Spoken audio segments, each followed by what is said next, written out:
Hello, and welcome to the East Africa Business Podcast. I'm Sam Floy, and I'm here on the continent to learn about the emerging business scene. I'll be interviewing startups, investors, and organisations who are all playing their part in helping the region develop and grow. And in doing this podcast, I'll be sharing with you the things I learn along the way.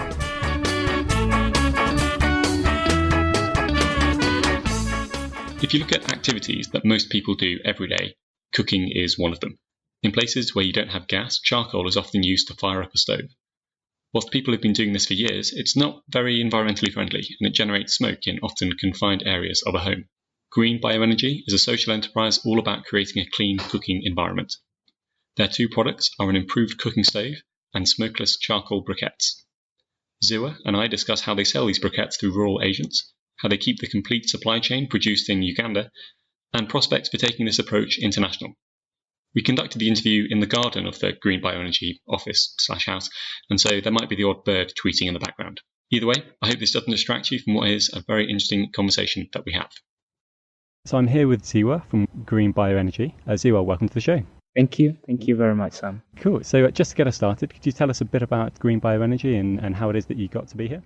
Green Bioenergy is a social enterprise founded in 2011 by two French experts, one called Vincent Kienzler, an engineer by profession, and the other a business expert called Alexandra Lori. It was founded on a foundation of creating environmental conservation, proposing solutions that would mitigate climate change as well as deforestation in Uganda by proposing green solutions like the charcoal briquettes, which we so far are doing on large scale, about 30 tons on a monthly basis, and then improved cook stoves, which we are doing about 3,000 units on a monthly basis. The improved cook stoves reduce about 41% carbon emissions, and using the charcoal briquettes are helping people save about 20% energy savings, the expenses that they should have spent on getting fuel into their households. The idea with Green Bioenergy, ever since I started working with them, is that it's inclusive. All its value chain is filled up with local communities. So it does empowerment of local communities by engaging them in the value chain. On the supply side of it, where we use the recyclable waste to make the charcoal briquettes, and then in the selling part, the distribution part, we have entrepreneurs, and these are community entrepreneurs. So it's capacity building for both the communities engaging in this, as well as the organizations, because we carry along lessons during the process. I, for one, joined about 2012 with Green Bioenergy. I started out as an intern for their corporate social responsibility project, where we're training communities in the slums to recycle their waste like banana peelings to turn them into briquettes, as well as turning banana peelings into chair, which we buy from them and then make charcoal briquettes. So I was managing that project, and later on I was still given an opportunity to enroll with them, develop the service department, then also manage business development and many other community projects with which we engage in. I think it's quite very important in my life that I engage with a social enterprise that is proposing sustainable solutions, environmentally friendly solutions, while including the local communities in the value chain. Sounds great. So the two main things that you do are these charcoal briquettes. Charcoal briquettes, yes. And also the cooking stoves. The improved cook stoves, yeah. So can you talk to me about the cook stove? So how are they different to the current or the existing cook stoves that people use? Well, the difference between these cook stoves, first of all, I'll speak on the technical side of it, which we have worked with testing institutions like CRIC, which is a research institution in Uganda, like Sekodu. We have also worked with MIT, D-Lab, and Warwick University to test our products. And the stoves are reducing 41% carbon emissions, like I mentioned. People who are using them in the community are having them until 2 years and more. So that means the product is durable. And during this time, also the energy savings are high. So the idea with our improved cook stove, which is called the briquette eco stove, is that first of all, you reduce the expenses on the fuel because the quantity of the fuel you're using in a stove will reduce with components like the metal sheets, the clay, insulators like the mica on the sides of the stove. This helps present a good product, which is durable and will help you save by using it. So what is the fuel that they use with your cook stoves? Yeah. Are these charcoal briquettes? Yes. So What is the fuel that they use before? So the idea is that this is an improved cook stove. So if it's out there on the market, people could be using the other traditional charcoal. They still make savings, but then using charcoal briquettes would help them do more savings. So what we do, or what we recommend for the communities, or what we are advocating for, is that people are using both briquettes and then the improved cook stoves to realize much more saving. I see. And you say that it's also, is it just financial savings that they get, or are there other benefits they have? Definitely, it's both financial savings, but also providing a clean cooking approach. Because the stove is clean, you should have prepared a clean cooking meal. Then also something very important, we realize that the rudimentary methods like the 3-stone inhaling of the smoke, there are reports that have been made about smoke effects, how they affect women, how the children are also affected, and we are happy to be part of the players in the sector to contribute a solution that can mitigate such issues like health issues. Because with the use of the improved cook stoves, you're not going to be subjected to the smoke. Consider the briquettes, which are also smoke-free. That means you're using a health fuel, a health technology. That means you'll not have health effects at home. Yes. See, so why are the current cook stoves so smoky? What makes them smoky? I would take an example specifically for the 3-stone, which most of the local people were initially using. They were using the 3-stone and using a fuel which is firewood. So, the firewood plus the 3-stone, which is not insulated, it's not covered, it's just 3 stones put on the side. The smoke would go all over the kitchen. So, an advancement into a technology like the improved cook stove plus the fuel, like charcoal briquettes, is helping reduce the smoke that the women should have inhaled, or the children who are one of the victims for the kitchens that have smoke. I see. And in very simple terms, how can you create briquettes which have no smoke? In very simple terms, it's first of all, it goes through the process on how the briquettes are made. So briquettes are made from both the recyclable waste plus the charcoal fines. So in order to eliminate smoke from the recyclable waste, they will need to go through a carbonization process. So the carbonization process eliminates the smoke. Then you'll have what we call chair. So chair can be mixed into the charcoal fines to make briquettes. As far as GBE is concerned, is that we have a research and development team that's always available, that look into product quality. What product are we providing to the communities? Is it healthy? Is it smoke-free, as we say? So constant internal control measures like tests of our product are continuous. And we don't only do it independently because we have the research and development engineers, but also we consult with other experts in the field, like working with D-Lab, MIT. All of these help us to provide a better product out there in the community. Yes. And so is the manufacturing of the briquettes, is that done here in Uganda? Something very important to consider about Green Bioenergy and why its approach is really very crucial to development. All the processes are local. From the fabrication of the machinery, we do the designs, we work with local fabricators. That means there is share of best practices. There is share of knowledge among the different players within the country. Machinery are developed locally. Waste is also recycled locally. Everything in all our development chains, as well as the value chains, is done locally. Briquettes are produced locally in Uganda. Stoves are produced locally in Uganda. The machinery that we use also is produced locally in Uganda while working with the Ugandan communities. See, have there been any challenges with having to do everything within Uganda? First, I'll speak on the distribution side of it. Being part of the business development team and community team, we do realize that people are taking some time to adapt to briquettes.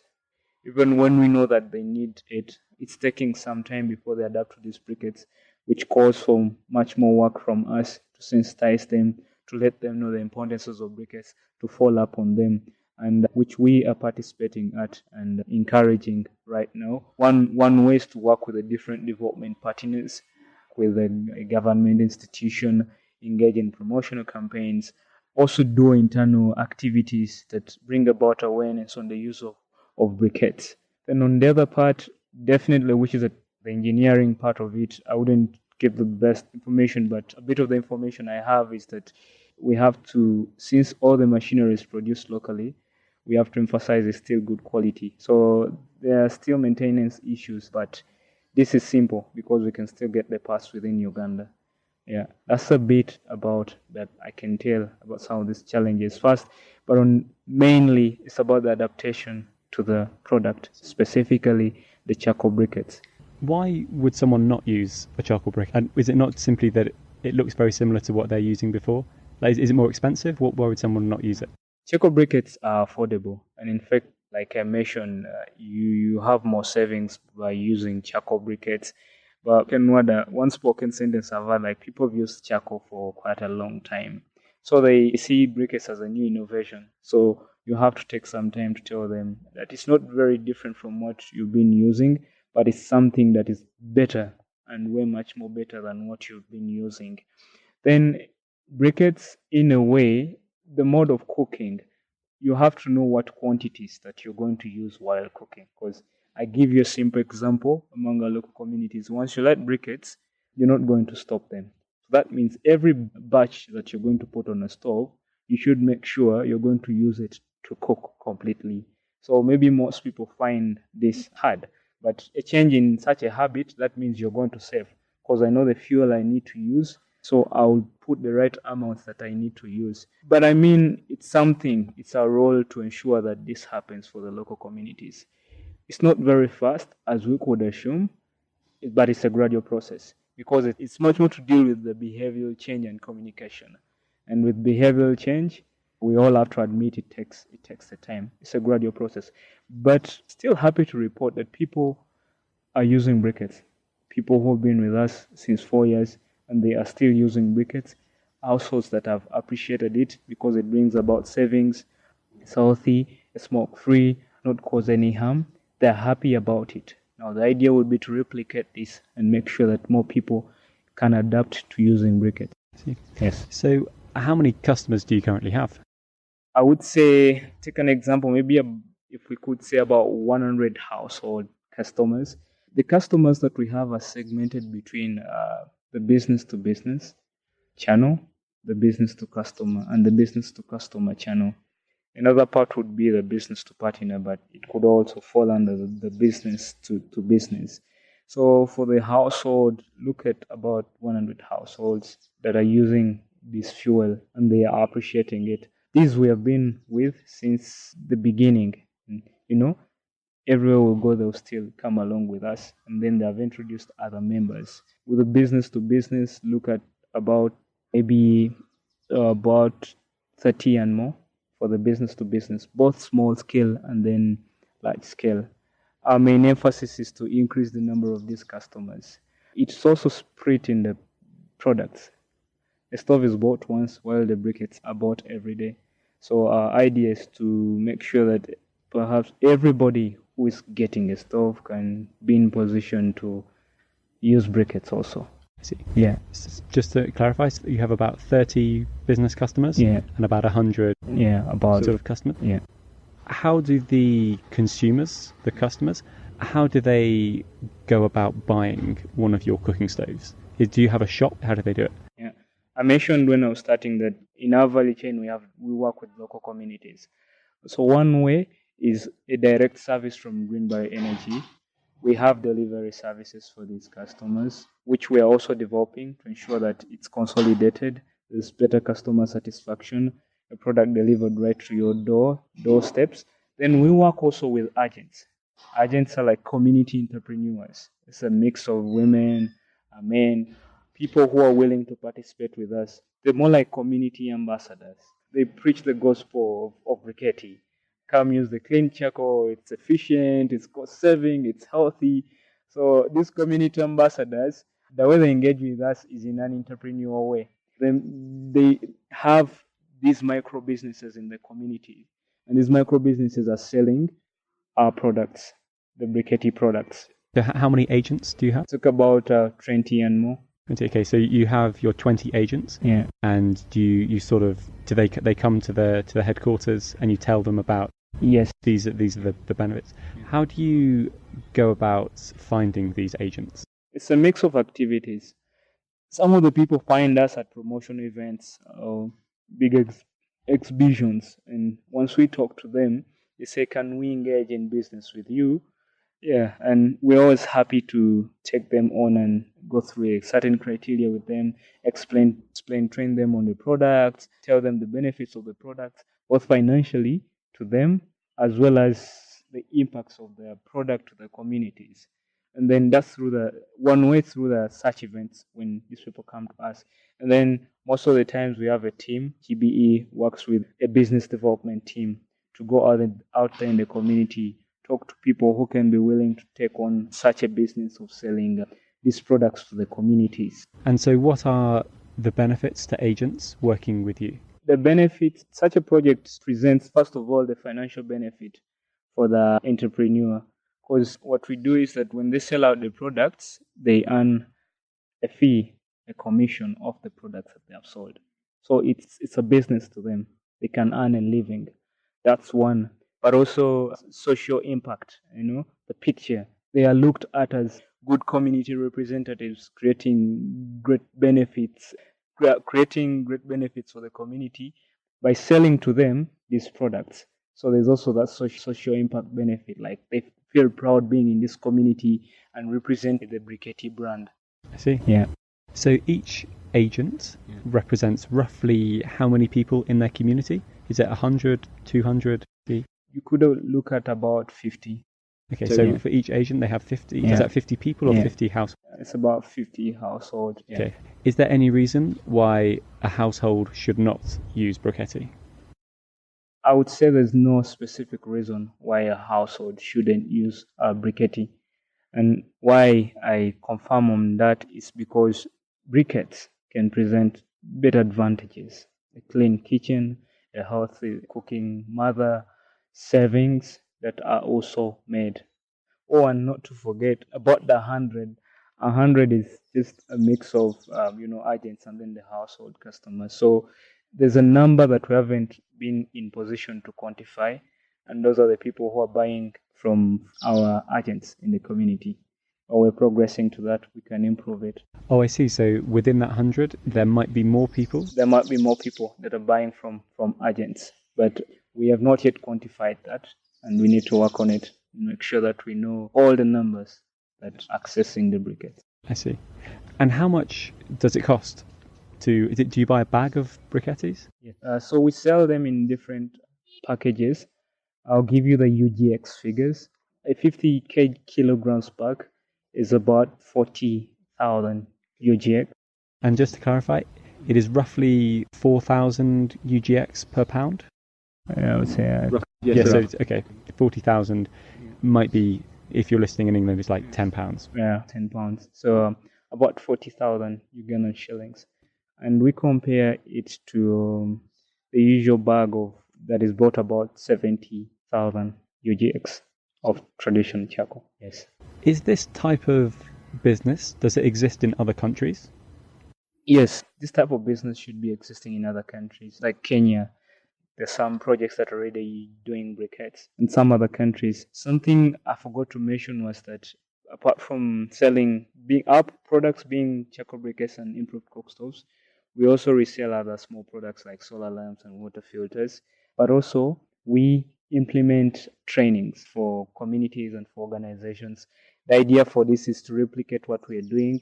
Could be in Uganda or out of Uganda. We have done this in locations like Congo, where people have approached us and they would wish to learn what we're doing.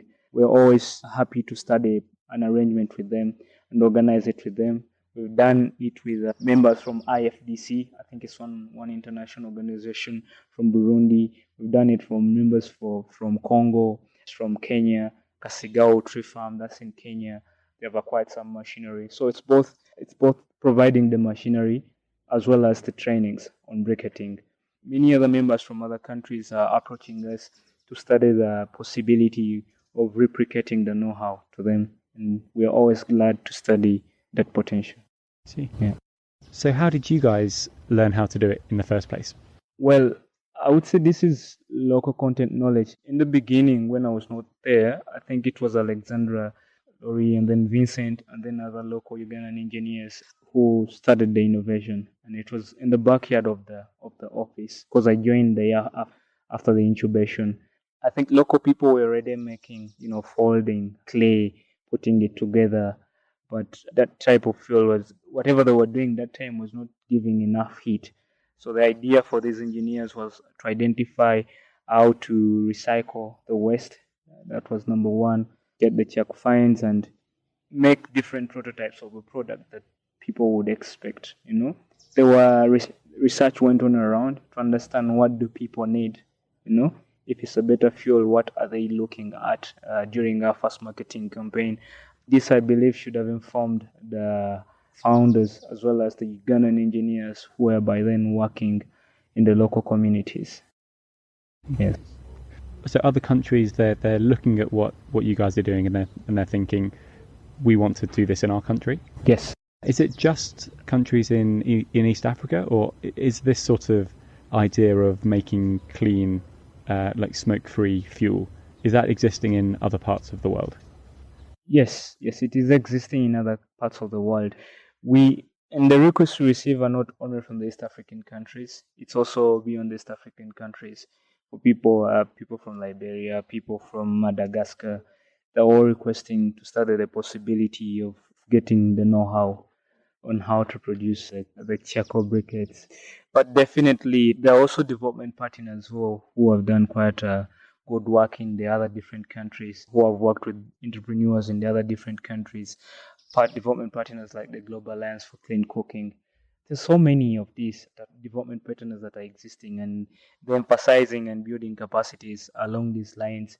I think the unique selling point, what makes us different, is that we've practically done this and on a large scale, and we are a social enterprise. We have both the capacity, the team that is existing, they have the capacity to do the research and development.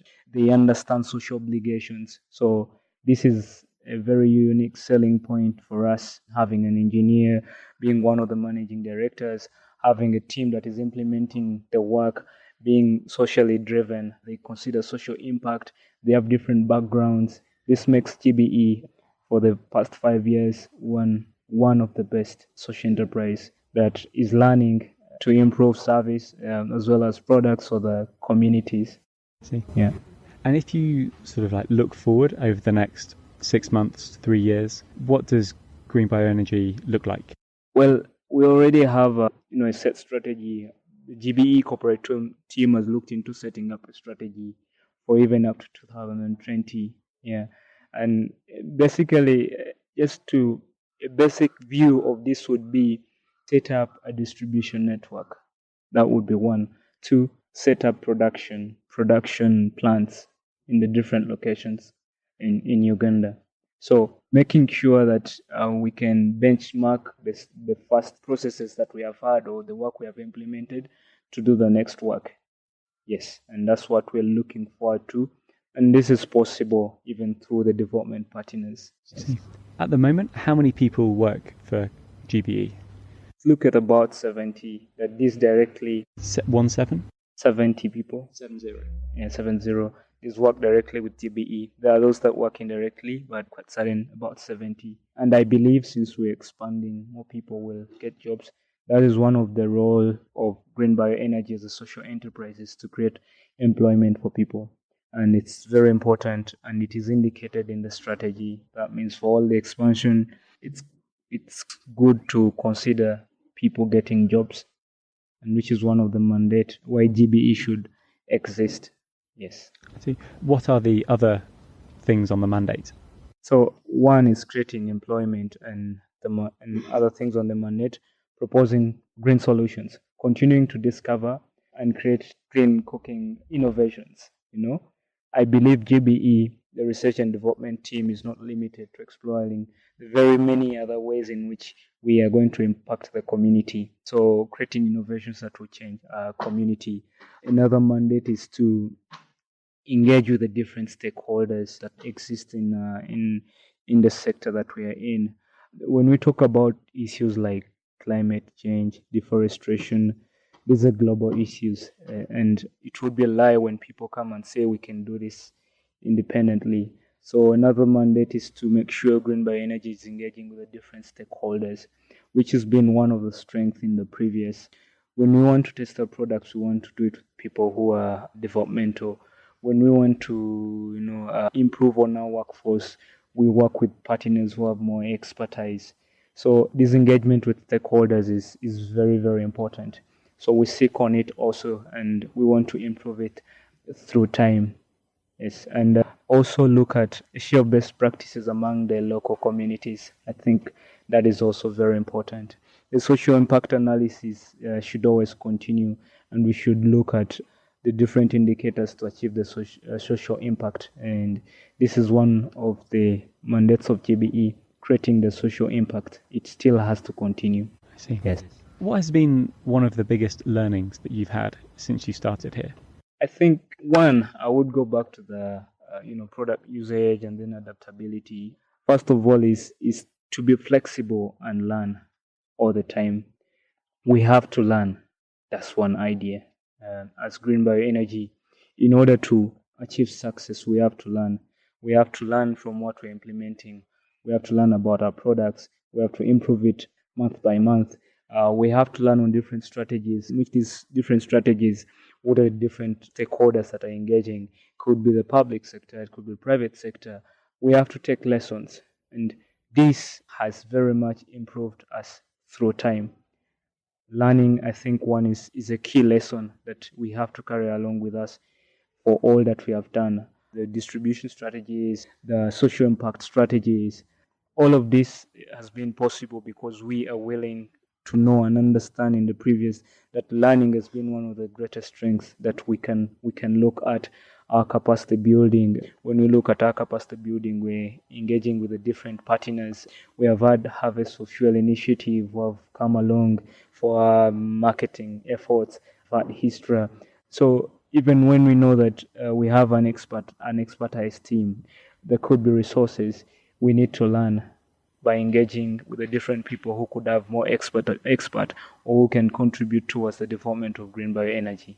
I see. Yes. And have there been any surprises in the things that you have learnt so far? Yeah, I think this would much more do with the external environment. There are always policies, there are always when the way people react to something.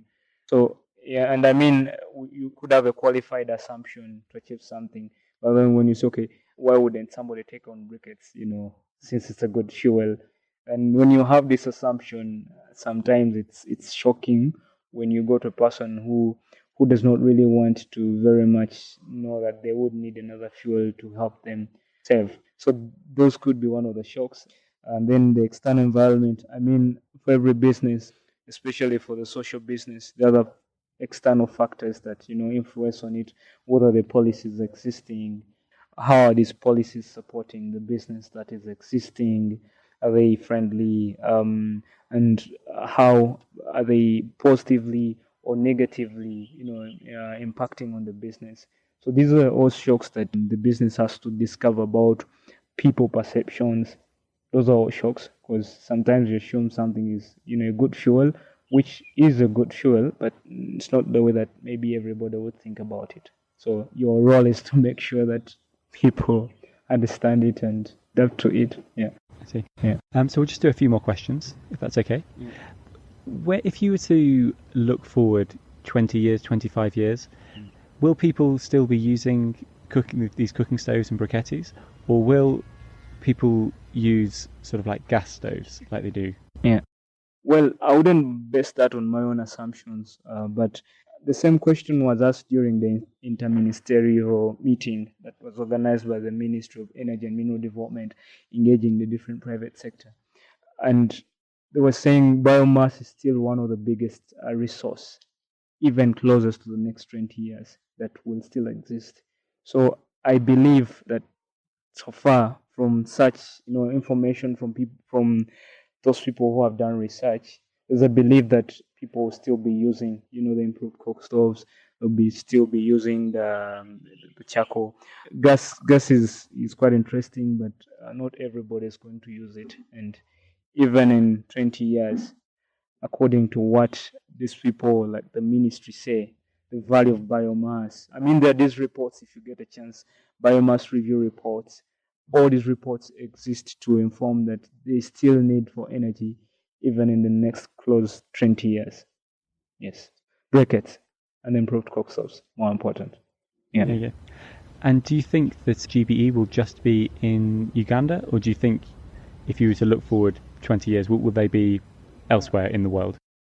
I believe GBE wants to grow beyond Uganda, according to the corporate team mentions. I think the GBE corporate team is emphasizing that they can grow as any other social enterprise. They wish to grow beyond Uganda, and that's why in Uganda they want to grow. First to grow in Uganda, and then to expand to other countries. And this can also be qualified by the request that we always get from people outside Uganda, entrepreneurs, government institutions, people who are interested in, incubating this in their communities. So there's a possibility that GBE can grow beyond Uganda. It's still a study process, but I, for one, think it can happen. And is there any fundamental reason why you can't do it elsewhere in the world? Like, do you need some natural resources to start doing this biomass, or can you, as long as you've got banana skins, can you do it? Yeah, I think there shouldn't be fundamental reason why it can't be done everywhere else, because I mentioned the component of research and development. I think this is a very good basis for most of the innovations that exist. So the way GBE has worked for about 5 years or 4 years that I've been with GBE is that they are innovative. The research and development team is always looking forward for solutions. So definitely, even elsewhere, they should find the best solutions and discover on how this can be done elsewhere. But also the exchanges with the people in the other different countries shows that there are ready materials from which you can produce charcoal briquettes. So there's a very big possibility and potential. Our top management team is always, they have worked in most of the African countries, so they have vast knowledge on what is happening in these countries and the potential that is there. And I believe at the right time, if we are progressing, GBE should be out there either through partnerships, but GBE looks forward to that opportunity sometime. Fantastic. Mm-hmm. Is there any way, how can people at home follow the story of Green Bioenergy? Do you have sort of social media presence? Yes. We have a social media presence. First is with our website, which is www.greenbioenergy.org. We have a Facebook page. You can check it out. It's both under Green Bioenergy and Briquettes. So once you get into your Google browser, you just type Green Bioenergy or type Briquettes. You should have results of it. But we're also happy to let people know, even at our headquarters, welcome emails. One official email that we would look at is info@greenbioenergy.org. It's official. Many people are using it. And for phone calls, we could look at 0393 514 710. That's the official phone contact. Cool. And I'll add those in the show notes to go along with this Great. podcast as well. Great. Cool. Well, Ziwa, thank you so much. Thank you very much, Sam. It's been a pleasure. Yeah. Thank you. Before we head, just a quick moment to say thank you for listening. You can see the show notes for this episode by heading to samfloy.com/podcast. That's samfloy.com/podcast. This show is still relatively new, and so I really appreciate you making it through to the end. What would be great is, if you're enjoying it, to tell a couple of your friends about it too, in case they'd also be interested in giving it a listen. Also, if you have any questions, comments or feedback, please feel free to email me, podcast@samfloy.com. I'd be happy to chat. In any case, have a great week and speak to you soon.